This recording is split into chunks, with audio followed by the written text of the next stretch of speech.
मथुरा स्थित कृष्ण जन्मभूमि शाही ईदगाह विवाद मामले में इलाहाबाद हाई कोर्ट ने बड़ा फैसला सुनाया है। अदालत ने मुस्लिम पक्ष की याचिका खारिज कर दी है। न्यायमूर्ति मयंक कुमार जैन के फैसले से हिंदू पक्ष की बड़ी जीत हुई है। ये मुकदमे शाही ईदगाह मस्जिद का ढांचा हटाकर जमीन का कब्जा देने और मंदिर का पुनर्निर्माण कराने की मांग को लेकर दायर किए गए थे। ये पूरा विवाद मुगल सम्राट औरंगजेब के समय की शाही ईदगाह मस्जिद से जुड़ा है।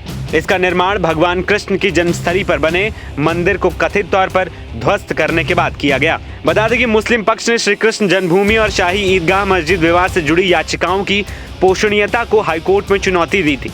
इन याचिकाओं को इलाहाबाद हाईकोर्ट ने खारिज कर दिया है। वहीं हाईकोर्ट ने हिंदू पक्ष के सिविल वाद की पोषणीयता वाली याचिकाएं मंजूर कर ली।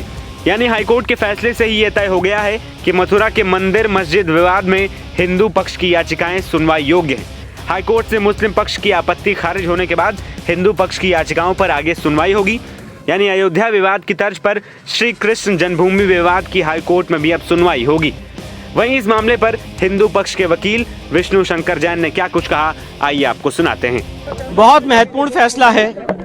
4 साल 25 सितंबर 2020 को पहला सूट फाइल हुआ था और यहाँ इलाहाबाद हाईकोर्ट में पोषणीयता को लेके 4 महीने की काफी डिटेल्ड सुनवाई हुई है और आज माननीय इलाहाबाद हाईकोर्ट ने जो 18 के 18 सूट हैं होल्ड किया है कि ये सारे suit cause of action disclose करते हैं, मेंटेनेबल हैं और किसी भी लॉ के प्रोविजन से बाधित नहीं है।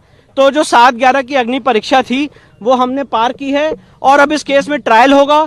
हम सारे लोगों को ये अपॉर्चुनिटी मिलेगी हम अपनी एविडेंस लीड करें और इन द मीन टाइम जो एडवोकेट कमीशन के सर्वे पे इलाहाबाद हाईकोर्ट के आदेश पे रोक लगाई है माननीय उच्चतम न्यायालय ने, हम in the mean time honourable supreme court जाएंगे और स्टे वेकेशन की मांग करेंगे। साथ ही साथ इस ऑर्डर के खिलाफ सुप्रीम कोर्ट में कैविएट भी दाखिल करें। आपका ग्राउंड क्या था जिसको कोर्ट ने अप्रूव किया? देखिए, सबसे बेसिक ग्राउंड हमारा यही था कि प्लेसेस ऑफ वर्शिप एक्ट धार्मिक स्वरूप तय करने की स्वतंत्रता देता है और जो एक गलत नैरेटिव फैलाया जा रहा है कि प्लेसेस ऑफ वर्शिप एक्ट से केस बाधित हैं, ये ज्ञान व्यापी में भी होल्ड हो चुका है इलाहाबाद हाईकोर्ट द्वारा ही कि ये case places of worship act से बाधित नहीं, वक्फ एक्ट से बाधित नहीं है और कृष्ण जन्मभूमि के केस में भी यही बात होल्ड हुई है। उसका मूल कारण ये है कि वक्फ का भी जो नोटिफिकेशन है वो नॉन मुस्लिम्स पे इस केस के फैक्ट्स में अप्लाई नहीं करता।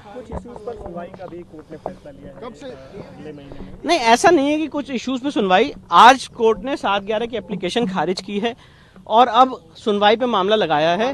12 अगस्त से अब इस मामले की सुनवाई 12 अगस्त से, हाँ जी जी, अब सारे में वाद बिंदु बनेगा और न्यायालय अपने हिसाब से सीपीसी की प्रक्रिया को फॉलो करते हुए आगे बढ़े।